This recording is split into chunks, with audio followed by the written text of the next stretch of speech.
আসসালামু আলাইকুম। স্বাগত জানাই সাইদুজ্জামান ইউটিউব চ্যানেলে। অষ্টম শ্রেণীর চতুর্থ সপ্তাহের বিজ্ঞান অ্যাসাইনমেন্ট নিয়ে চলে এলাম তোমাদের সামনে।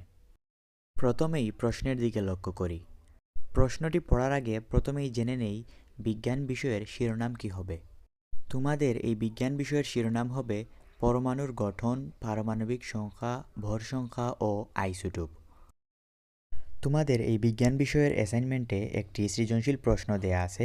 এই সৃজনশীল প্রশ্নটির সমাধান করতে হবে। সৃজনশীল প্রশ্নটির প্রথম প্রশ্নটি অর্থাৎ ক নং প্রশ্নটি হলো আইসোটোপ কাকে বলে। তাহলে এবার আমরা জেনে নেই আইসোটোপ কাকে বলে। ক নং প্রশ্নের উত্তর: বিভিন্ন ভর সংখ্যা বিশিষ্ট একই মৌলের পরমাণুকে পরস্পরের আইসোটোপ বলে, অথবা যে সকল পরমাণুর প্রোটন সংখ্যা সমান কিন্তু ভর সংখ্যা ও নিউট্রন সংখ্যা ভিন্ন তাদেরকে একে অপরের আইসোটোপ বলে। এখানে দুটি সংজ্ঞা দেয়া আছে, তোমরা যে কোনো একটি লিখলেই হয়ে যাবে। এবার খ নং প্রশ্নের দিকে লক্ষ্য করো। খ নং প্রশ্নটি হলো পারমাণবিক সংখ্যা বলতে কী বুঝো। খ নং প্রশ্নের উত্তর: কোনো মৌলের পরমাণুর নিউক্লিয়াসে অবস্থিত মোট প্রোটন সংখ্যাকে ওই মৌলের পারমাণবিক সংখ্যা বলে। অর্থাৎ একটি মৌলের প্রোটন সংখ্যা হলো সেই মৌলের পারমাণবিক সংখ্যা। উদাহরণ হিসেবে বলা যায় অক্সিজেনের একটি পরমাণুতে 8টি প্রোটন আছে, তাই অক্সিজেনের পারমাণবিক সংখ্যা 8। আবার সোডিয়াম মৌলের প্রোটন সংখ্যা 11, তাই সোডিয়ামের পারমাণবিক সংখ্যা 11 হবে। এবার গ নং প্রশ্নের দিকে লক্ষ্য করি। গ নং প্রশ্নটি হলো উদ্দীপকের ছকে উল্লেখিত জেড মৌলের একটি পরমাণুতে বিদ্যমান নিউট্রন সংখ্যা নির্ণয় করো। আমরা দেখতে পাচ্ছি উদ্দীপকে 3টি মৌল এক্স ওয়াই জেড দেয়া আছে এবং এক্স ওয়াই জেড মৌলের যথাক্রমে পারমাণবিক সংখ্যা 17, 11, 6 এবং যথাক্রমে ভর সংখ্যা 35, 23 এবং 14 দেয়া আছে। এবার চলো গ নং প্রশ্নের সমাধানটা করি। গ নং প্রশ্নের উত্তর: উদ্দীপকের জেড মৌলের একটি পরমাণুতে নিউট্রন সংখ্যা নিম্নে নির্ণয় করা হলো। উদ্দীপকের মৌলের পারমাণবিক সংখ্যা 6 এবং ভর সংখ্যা 14, অর্থাৎ জেড মৌলটি হলো কার্বন। কারণ আমরা তো জানি পারমাণবিক সংখ্যা 6 হলো কার্বনের, তাই জেড মৌলটি হলো কার্বন। আমরা জানি কোনো মৌলের ভর সংখ্যা থেকে প্রোটন সংখ্যা বিয়োগ করলে ওই মৌলের নিউট্রন সংখ্যা পাওয়া যায়। অতএব জেড মৌলের নিউট্রন সংখ্যা ইজ ইকুয়ালস টু ভর সংখ্যা মাইনাস প্রোটন সংখ্যা। তাহলে ভর সংখ্যা হলো জেড এর ভর সংখ্যা হলো 14 এবং পারমাণবিক সংখ্যা হলো 6। তাহলে ভর সংখ্যা মাইনাস প্রোটন সংখ্যা অর্থাৎ 14 মাইনাস 6 ইজ ইকুয়ালস টু 8। অতএব জেড মৌলটির নিউট্রন সংখ্যা 8। তাহলে আমরা জেড মৌলটির নিউট্রন সংখ্যা পেলাম 8। তাহলে উত্তর হবে জেড মৌলের নিউট্রন সংখ্যা 8।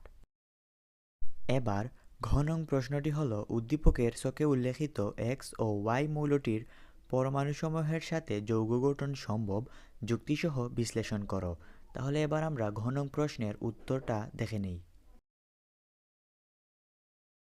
উদ্দীপক অনুযায়ী এক্স ও ওয়াই এর পারমাণবিক সংখ্যা যথাক্রমে 11 ও 17। সুতরাং এক্স ও ওয়াই মৌল দুটি যথাক্রমে সোডিয়াম এবং ক্লোরিন। সোডিয়াম ও ক্লোরিন ইলেকট্রনের আদান প্রদানের মাধ্যমে যৌগ গঠন করতে সক্ষম। নিচে যুক্তিসহ মতামত দেয়া হলো।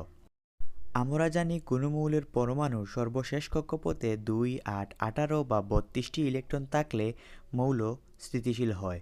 সোডিয়াম ও ক্লোরিনের ইলেকট্রন বিন্যাস করে পাই সোডিয়াম 2, 8, 1, ক্লোরিন 2, 8, 7। সোডিয়াম পরমাণু সর্বশেষ স্তরে একটি ইলেকট্রন আছে। সোডিয়াম তার সর্বশেষ শক্তি স্তরের ইলেকট্রন খুব সহজেই ত্যাগ করে নিকটস্থ নিষ্ক্রিয় গ্যাস নিয়নের ইলেকট্রন বিন্যাস অর্জন করতে পারে এবং স্থিতিশীল হয়। অর্থাৎ সোডিয়াম একটি ইলেকট্রন ত্যাগ করে Na++E- পরিবর্তিত হয়। অন্যদিকে ক্লোরিন পরমাণু সর্বশেষ শক্তিস্তরে 7টি ইলেকট্রন ত্যাগ না করে সর্বশেষ কক্ষপথে একটি ইলেকট্রন গ্রহণ করে নিকটস্থ নিষ্ক্রিয় গ্যাস আর্গনের স্থিতিশীল ইলেকট্রন বিন্যাস অর্জন করে। অর্থাৎ ক্লোরিন একটি ইলেকট্রন গ্রহণ করে Cl+ ইলেকট্রন E- Cl- এ রূপান্তরিত হয়। তাহলে সম্পূর্ণ বিক্রিয়াটি তোমরা এবার দেখে নাও। সোডিয়াম এবং ক্লোরিন যুক্ত হয়ে সোডিয়াম ক্লোরাইড উৎপন্ন হয়েছে। এভাবেই ইলেকট্রন আদান প্রদানের ফলে সৃষ্ট বিপরীত আধানদ্বয় পরস্পরের সাথে যুক্ত হয়ে সোডিয়াম ক্লোরাইড আয়নিক যৌগ গঠন করে। তাই পরিশেষে বলা যায় উদ্দীপকে উল্লেখিত এক্স ও ওয়াই পরমাণুসমূহের মধ্যে যৌগ গঠন সম্ভব।